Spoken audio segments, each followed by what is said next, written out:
Good afternoon and welcome to another episode of Inspire India. And this is a show where we try to honor those COVID heroes who are among us, ordinary citizens who are trying to do their bit in this time of crisis. We repose our faith in the indomitable spirit of mankind to survive beating all odds. Even as our country faces this unprecedented pandemic, there are heroes among us who have stepped up to help out and tide over this crisis as well. In fact, on today's show, we are showcasing two such special guests. The first one is Sachin Deoli from Bhopal-based NGO Arushi. They're distributing food to the poor and the destitute, and they are also helping out in several other ways. We'll find out more during the course of this show.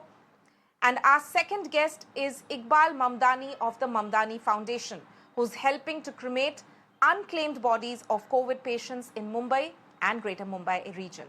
I welcome both Sachin and Iqbal Mamdani to this show. And thank you so much to both of you for taking out your precious time. You're doing so much at this time of crisis. So thank you so much for taking out your time for us and joining us on this show on Mirror Now. First, let me go across to Sachin Deoli, who is in fact from NGO Arushi. Now, let me just introduce a bit and talk a bit about what Arushi is doing.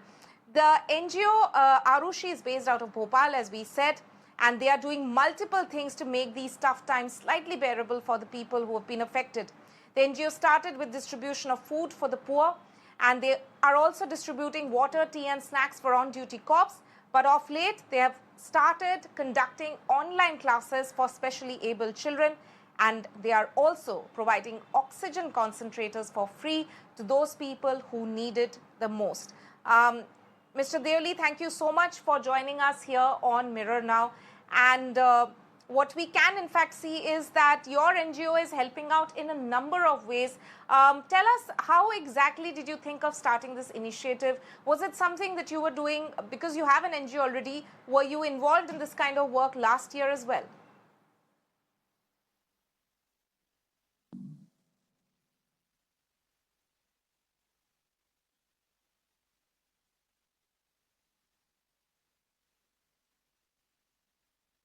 We'll be going across to Mr. Deoli in a bit, but as we said that the NGO Arushi in Bhopal has in fact been helping out people in multiple ways, from giving out oxygen concentrators for free, from conducting online classes for specially abled, and also by distributing food to the underprivileged and the destitute. So the NGO has in fact been working in several ways to help out people amid this crisis, amid this unprecedented pandemic.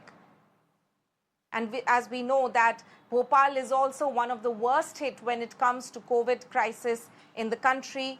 Let me go back to Mr. Sachin Deoli. Mr. Deoli, sorry, there was a bit of a technical issue there, but let me pose the question that I asked you once again.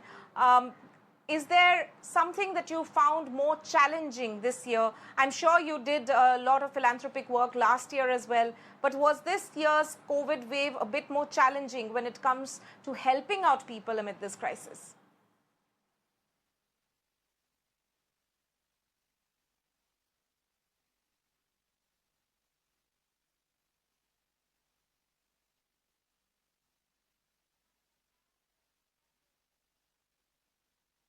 Right, we will be going back to Mr. Sachin Deoli in a bit. Let me first go over to Iqbal Mamdani now and talk about his initiative before we talk to Sachin Deoli. Now, Iqbal Mamdani is a senior journalist who has activated his NGO, the Mamdani Foundation, last year during the pandemic to extend help to people.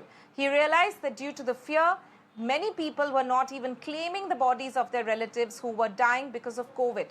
The Mamdani Foundation decided to conduct last rites of such bodies in the entire Mumbai metropolitan region. So it's not just Mumbai, but in Greater Mumbai area as well, where they have been working.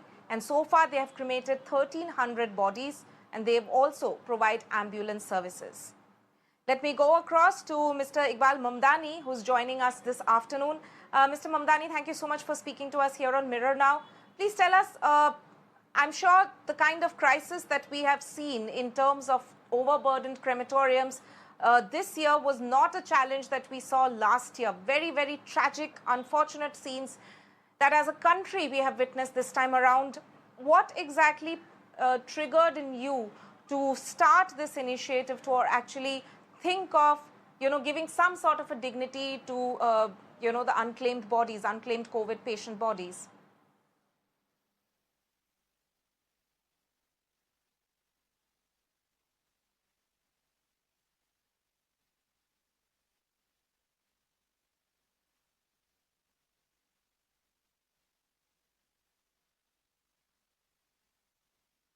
So we'll be going across to Iqbal Mamdani as well. And, as we have in fact been saying that there have been a lot of NGOs which have been working round the clock during this pandemic in order to help out people, in order to help out those who need it the most, whether it comes to actually helping in terms of cremating bodies which have not been claimed, COVID bodies which have not been claimed, or whether it is in terms of giving food to those, the underprivileged, or giving oxygen concentrators. Even oxygen is something, as we know, which has become a major critical point in the COVID fight this year. So there are NGOs who've been working on a plethora of issues, and we are featuring two such NGOs today.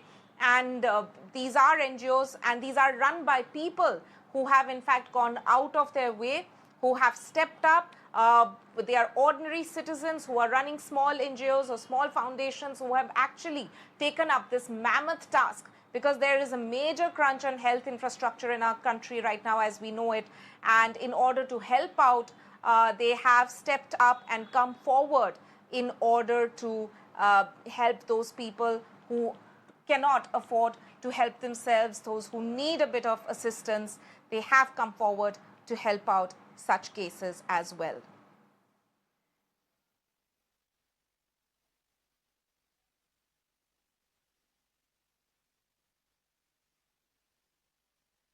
So if we talk about the first case, the NGO Arushi, let me tell our viewers once again how it works. So basically there are free oxygen concentrators which are provided to patients by the NGO Arushi. They are based out of Bhopal. And as we know, Bhopal is in fact one of the worst hit when it comes to corona cases in Madhya Pradesh. We've also seen how the government there has in fact been going out of their way to make sure that the curve is spread. The spread is in a way curbed rather, but these are people over here. There are oxygen issues which have shown up there as well in order to help out people. The NGO Arushi has been working in Bhopal for this reason. Let me go across to Sachin Deoli now. We'll probably have fixed the connection with him at the moment. Mr. Deoli, can you hear me? Yes, मैं सुन पा रहा हूँ. सुन रहा हूँ. जी शुक्रिया हमारे साथ बात करने के लिए. आपसे बात करने में थोड़ी दिक्कत आई, बट नॉनदलेस अभी जैसे आप हमें सुन सकते हैं. मेरा सवाल आपसे था, पहली बात तो बहुत बहुत शुक्रिया, आप इतना अच्छा काम कर रहे हैं. आपकी एनजीओ इतने इस टाइम पे इतना अच्छा काम कर रही है. अगर आप हमें थोड़ा बता पाए कि किस तरह से इस वक्त इस बार की जो हम कोविड वेव देख रहे हैं वो आपके लिए और भी चैलेंजिंग हुआ होगा, आपके एनजीओ के लिए और भी चैलेंजिंग सिचुएशन रही होगी पिछले साल के कंपैरिजन से, क्योंकि इस साल में हमने जैसे देखा कि काफ़ी चुनौती थी सरकार के लिए भी, और even as an NGO I am sure you faced the same as well. So how was working this year, helping out people this year, different from what you experienced last year? जी हाँ, मैंने शुरुआत में कहा था कि पिछले साल से स्थिति काफ़ी बदल गई है. शुरुआत में तो किसी को पता नहीं था कि ये हम किस दिशा में जा रहे हैं और इसका अंजाम क्या होने वाला है. समय काफ़ी निकल गया, और जैसा कि आपने बताया, हम लोग दिव्यांग बच्चों के साथ यहाँ भोपाल में और मध्य प्रदेश में काम करते हैं. शुरुआत में हमने ऑनलाइन क्लासेस बच्चों की शुरू करी, और जो अभी भी चल रही है. बच्चों का जुड़ा रहना बहुत ज़रूरी है, क्योंकि अगर उनके साथ थोड़ा भी गैप होता है तो उनकी पोजीशन बैक हो जाती है और पीछे चले जाते हैं. और धीरे धीरे इस साल जैसे इसके दूसरा वेव आई है तो ये कुछ अलग है, और इसमें अभी और क्या होने वाला है, कैसा क्या होगा, चैलेंजेस बहुत सारे हैं. इस बार हमने कुछ आगे बढ़कर जो कि ज़रूरतें थी इस समय की, उस पर काम करना शुरू करा. कुछ हमारे वॉलंटियर्स हैं, आरुषि के काफ़ी सारे वॉलंटियर्स हैं जो अलग अलग जगहों पर रहते हैं, और वो समय समय पर आरुषि की मदद भी करते हैं. तो कुछ जो भारत के बाहर भी हैं, ऑस्ट्रेलिया में हैं, सिंगापुर में हैं और भारत में कई जगह हैं, उन्होंने मिलके हम लोग ने एक विचार नया विचार लाया कि जो पेशेंट्स हैं इस बार उनको कई तरह की ज़रूरतें पड़ रही हैं, हॉस्पिटल में वो जा रहे हैं, और जो पेशेंट्स घर में हैं उनको कुछ ज़रूरतें घर के हिसाब से पड़ रही। तो ऑक्सीजन कंसंट्रेटर जिसकी बात आप, तो हमने कुछ परचेज किए वॉलंटियर्स की मदद से, उन्होंने हमारी।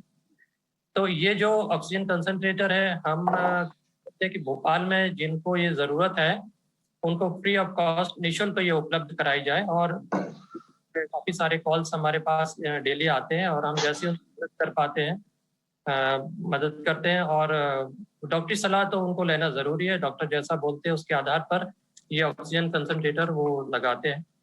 जी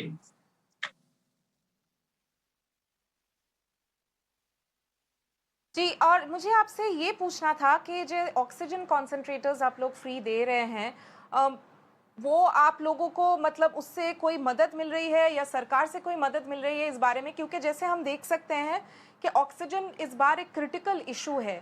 पिछले साल के कंपैरिजन में ऐसे इश्यूज हमने देखे नहीं हैं। हॉस्पिटल्स आपके पास क्या ज़्यादातर जैसे अगर आप लोग फ्री ऑक्सीजन कॉन्सेंट्रेटर्स देते हैं, ऐसे कई लोग अभी भी आ रहे हैं आपके पास जो बोल रहे हैं कि हॉस्पिटल्स में नहीं मिल रहा है या घर में दिक्कत आ रही है, बाहर ऑक्सीजन कॉन्सेंट्रेटर्स मिलने में मुश्किल हो रही है? किस तरह के पेशेंट्स, जब पेशेंट्स के फैमिलीज आपके पास आते हैं, किस तरह के स्टोरीज वो बयान कर रहे हैं? देखिए, जिनको ज़्यादा ज़रूरत है और क्रिटिकल कंडीशन है तो वो तो हॉस्पिटल में जा रहे हैं, उनका इलाज हॉस्पिटल में हो रहा है। कई सारे पेशेंट्स ऐसे हैं जो इलाज के बाद अपने घर आए हैं, या कि उनको ऐसा लगता है कि उनको शुरुआती लक्षण है, या हॉस्पिटल जाने से पहले जो एक दौर आता है कि अगर हम जो वो अपने घर में कुछ इलाज कर सकते हैं। ऑक्सीजन की व्यवस्था सरकार अपने तौर पे कर रही है, बहुत सारे स्वयंसेवी लोग अपने अपने तरीके से कर रहे हैं। तो आरुषि को भी कुछ हमारे वॉलंटियर्स ने मदद करी है, फंड रेजिंग करी है उन्होंने, तो हमने ये ऑक्सीजन कंसंट्रेटर लेकर के उन पेशेंट्स को लगाना शुरू किया जिनको ये जो इस मशीन के साथ अपना कुछ समय निकाल सकते हैं, और उस दौरान अगर उनको लगता है कि उनकी कंडीशन ऐसी है तो वो अस्पताल में जाते हैं। कभी-कभी क्या होता है कि कई अस्पतालों में या हॉस्पिटल में बेड्स खाली नहीं है, मगर उस दौरान पेशेंट्स अपने घर में रह के अपना इलाज इन कंसंट्रेटर्स के माध्यम से कर सकता है। तो उस दौरान के लिए थोड़े समय के लिए और आकस्मिक चिकित्सा के लिए ये कंसंट्रेटर हम उपलब्ध कराते हैं। जी जी सचिन जी हमारे साथ बने रही हैं। Let me also go across to our other guest mister Iqbal Mamdani. Mr. Mamdani, as thank you so much for joining us on this show. And as what the kind of work that your foundation is doing, again, this is a challenge that we have not seen last year. Very, very tragic scenes that have come in from across the country where crematoriums are overburdened, they are overflowing. And your foundation specifically works in terms of giving dignity to the dead and especially those COVID bodies which are lying unclaimed. What inspired you to actually start this initiative? तनीमा जी, देखिए, सबसे पहले मैं बताना चाहूंगा कि पिछले साल की जब बात हम करें तब हालात इतने बुरे थे कि हम समझ नहीं पा रहे थे। और सबसे बड़ी बात ये थी कि चूंकि मैं एक जर्नलिस्ट रहा हूं तो मुझे ये पता है कि हालात जब बेकाबू होते हैं तो चाहे वो सरकार हो या हम मीडिया हाउसेज हो, सबके लिए एक चैलेंज होता है। तब हमने सोचा कि क्यों ना एक हमारी टीम जो है लगातार इस काम को शुरू करे। उसका मामला ऐसे सामने आया था कि कोविड को लेकर के एक महानगर पालिका यानी कि एमसीजीएम ने एक जीआर निकाला था जिसमें बरियल की जगह पर क्रिमेशन करने का काम ऑर्डर किया गया था मुंबई के हर बॉडीज का। तो पहली जो मुस्लिम बॉडीज थी जिसको बरियल की जगह क्रिमेशन किया गया, जिसके बाद काफी एक हंगामा हुआ, सरकार ने उससे मध्यस्थता हासिल की और उस जीआर जो था उसे रिवर्ट करके बरियल परमिशन दी गई। लेकिन चैलेंज ये था कि बरियल के लिए आएगा कौन। तो जो हमारे सर्कल्स के लोग थे उन्होंने ये कहा कि ना हम क्यों ना आगे चढ़ करके ये काम करें। तो जब शुरुआत में हमने ये काम शुरू किया तब काफी चैलेंजेस हमारे लिए ये थे कि जब हम हॉस्पिटल्स में जाते थे तो जो प्राइवेट एम्बुलेंसेस थी वो बंद थी, दूसरा जो गवर्नमेंट एम्बुलेंसेस थी वो काफी कम थी। तो जब वो बॉडीज लेके जाते थे, चाहे वो शमशान हो या कहीं कब्रिस्तान हो, तो उसमें काफी वक्त लगता था। तो एक एक बॉडीज को निकालने के लिए 18 से 20 घंटे लगते थे, कभी 16 घंटे लगते थे। इस तरीके से फिर हमने जो कई एम्बुलेंसेस के लोगों से संपर्क किया और उनसे कहा कि आप हमें एम्बुलेंस दीजिए, हम आपको मंथली जो आपका रेंट रहेगा वो देंगे, लेकिन वो देने को तैयार नहीं थे। फिर हमारे दिमाग में एक आइडिया आया कि क्यों ना जिनके पास इस तरह की एम्बुलेंसेस हो, जो खराब हो चुकी हो, बंद हो और वो यूज नहीं कर रहे हैं, तो उस तरीके के एम्बुलेंसेस को हमने लिया। 3-4 दिन में पुलिस की कुछ मदद से कुछ अलग अलग मैकेनिक्स को बुला करके उसे बनाया और हमने काम शुरू किया। तो शुरुआत में तो हमने सिर्फ मुस्लिम बॉडीज का काम शुरू किया था। जब हम हॉस्पिटल्स जाने लगे तो हमको पता लगा कि इतनी बॉडीज वहां पर पेंडिंग्स पड़ी है, लेने वाला कोई क्लेमर नहीं है। तो हॉस्पिटल्स के लोगों से हमने पूछा कि जो हम बॉडीज निकालते हैं और इतनी बॉडी है तो कितनी मौतें हो रही है। तो उसने कहा सर मौतों का सवाल नहीं है, यहाँ सबसे बड़ा चैलेंज ये है कि मुस्लिम बॉडीज को कोई लेके जा रहा है लेकिन नॉन मुस्लिम बॉडीज को लेने वाला है नहीं यहाँ पर।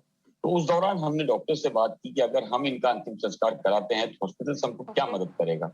वो ये सुनकर के वो काफी खुश हो गए कि अगर जेन्युइनली आप कराओगे। हमने कहा बिल्कुल कराएंगे। तो हमने उस वक्त मुंबई के जो हमारी टीम थी, मुंबई के एक प्रमुख कब्रिस्तान के साथ मिलकर के हम ये एनजीओ हमारा काम कर रहा था।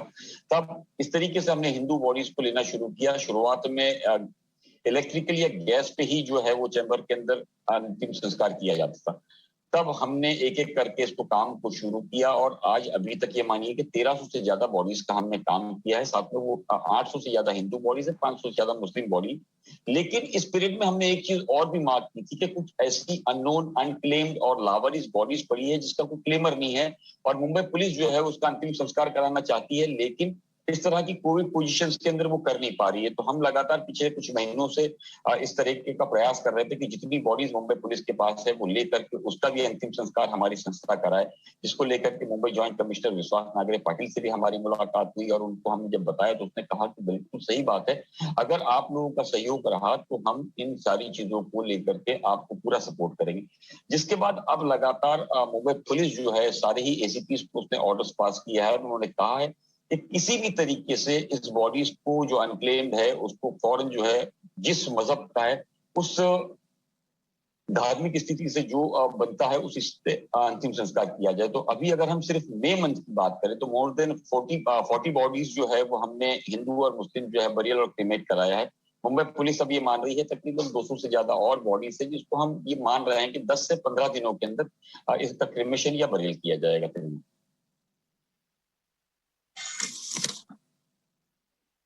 जी इकबाल जी, जैसे आज ईद का त्यौहार भी है और आप इस टाइम पे एक्चुअली हमारे साथ बात कर रहे हैं, आप मतलब बिकॉज ये एक इतना इम्पोर्टेंट इशू है, जैसे हम देख सकते हैं कि इस टाइम पे ये एक ह्यूमैनिटेरियन क्राइसिस है जो हमारे देश में अभी हम देख सकते हैं और इसलिए अभी इस टाइम पे व्हाट इज़ द मैसेज जो आप देना चाहते हैं आज के ओकेजन में भी, और अगर आप कुछ मतलब किस तरह से ये इनिशिएटिव को आगे लेके जाना चाहते हैं? तनीमा जी, मैंने शुरुआत में ही कहा कि हम जर्नलिस्ट लोग हैं जो दुनिया खुशियां मनाती है और हम स्टूडियोज में या बाहर रह करके काम करते थे, तो ये हमारे लिए कोई नई बात नहीं है। लेकिन हाँ ये जरूर है कि कल रात भी देखिए एक कॉल आया था तकरीबन 1:30 बजे, तो वहां से लेकर के सुबह 10 बजे तक हम एक बरियल ग्राउंड के अंदर थे जहां उस फैमिली को सपोर्ट कर रहे थे, किस तरीके से काम करना है, क्या करना है।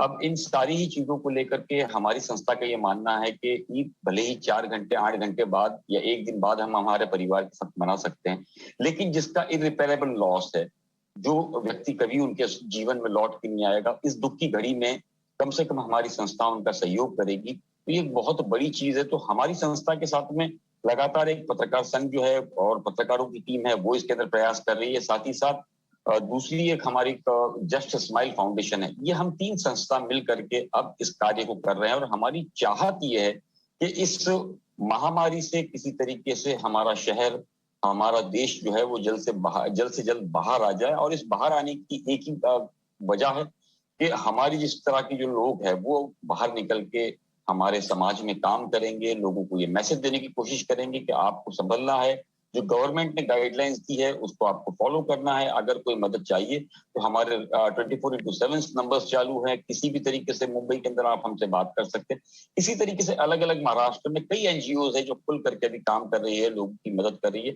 तो आम लोगों को भी चाहिए कि जो गवर्नमेंट ने SOPs दी है उसको वो फॉलो करे और ज्यादा बाहर न निकले। और ये भय का जो माहौल था वो पिछले साल के मुकाबले अभी काफी कम है। लोग अब अपने प्रियजनों की डेड बॉडीज में या इस तरह के अंतिम संस्कार में आने लगे, ये तो एक अच्छी साइन है। लेकिन लोगों को और भी थोड़ा सा फॉलो करना चाहिए, जिस तरीके से हम मान रहे हैं कि थर्ड वेव आने की उम्मीद है और जिसको लेकर के सरकार भी तैयार है, चाहे वो स्टेट हो या सेंट्रल। इसी तरीके से जनता को भी सतर्क रहना चाहिए और इसका एसओपीज को फॉलो करना चाहिए। रवीना जी। सचिन देओली जी, आपके पास अगर वापस जाए तो अगर आपसे हम ये पूछे कि किस तरह का मदद आपको लगता है कि एक एनजीओ वर्कर के हिसाब से आपको लगता है कि इस बार स्पेसिफिकली इस कोविड वेव के चैलेंजेस को नज़र रखते हुए और जो आपने एक्सपीरियंस किया है जब आपने लोगों से बात की है, क्या सतर्कता और भी होनी चाहिए और किस तरह की मदद या एड आपको लगता है कि सरकार को नज़र में रखना चाहिए when it comes to NGOs और people volunteers who are working on the ground?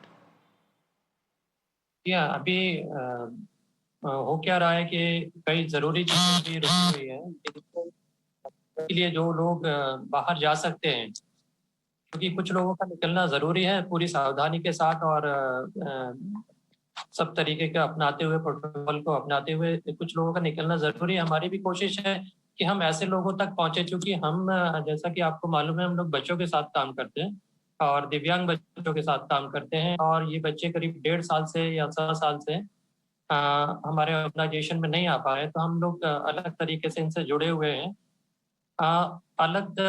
जैसा पता है आपको, ऑनलाइन जुड़े हुए हैं मगर प्रत्यक्ष रूप से हम नहीं जुड़ पा रहे हैं, जबकि ज़रूरत है, काफ़ी ज़रूरत है। मगर अभी समय ऐसा है तो हमारी कोशिश है कि हम किसी तरह समय रहते या जब भी ऐसा मौका मिले, बीच-बीच में जब ऐसा समय आता है, उनसे हम मुलाकात करते हैं और कुछ ऐसी चीज़ें उनको बताते हैं ताकि जो भी उनके साथ काम किया जा रहा है वो पीछे ना जाए। ज़रूरतें उनके पास भी है, कई परिवार ऐसे हैं जो आर्थिक रूप से कमज़ोर हैं, इस दौरान इन सबके पास भी काम उनके पास नहीं रहा है। तो हमारी कोशिश है कि उन तक जैसे भी जो उनको ज़रूरत है उन तक वो मदद पहुँचाई जा सके। हम लोग कोशिश करते हैं कुछ राशन है उनके पास पहुँचाया जा सके, कुछ कपड़े हैं जो इस बीच हमको मिलते हैं या कहीं से कोई हमें मदद करता है या हमारे पास है तो हम उन तक पहुँचाते हैं।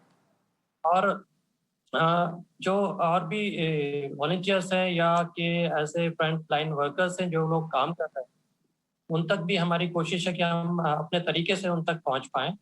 एक हमारा प्रयास अभी शुरू किया है कि व्यवस्था बनाने में जो पुलिस बल लगा हुआ है, उस सड़क पे काफ़ी समय अपना व्यतीत करता है, गर्मी का मौसम है, समय ऐसा कठिन है, तो उन तक हमारे पहुँचने की कोशिश है कि उन तक हम कुछ ज़रूरी चीज़ें पहुँचा पाएँ। तो ये छोटे-छोटे प्रयास हम लोग कर रहे हैं, जैसी-जैसी चीज़ें हम तक आती हैं, एक हमारी हेल्पलाइन चलती है, जिसके माध्यम से हम जो डिसेबल्ड लोग हैं, दिव्यांगजन हैं, उनको कोई अपने शहरों में कोई दिक्कत आती है, तो वो हमसे संपर्क करते हैं। हम या अगर फ़ोन पे मार्गदर्शन कर पाते हैं, तो उनका मार्गदर्शन हम फ़ोन पे करते हैं, अन्यथा जो भी उस शहर के लोग हैं, जो भी प्रशासन है, वो राइट। उनसे संपर्क करके उन तक हम कोशिश करते हैं कि कुछ उन तक सहायता पहुँच पाए। जी।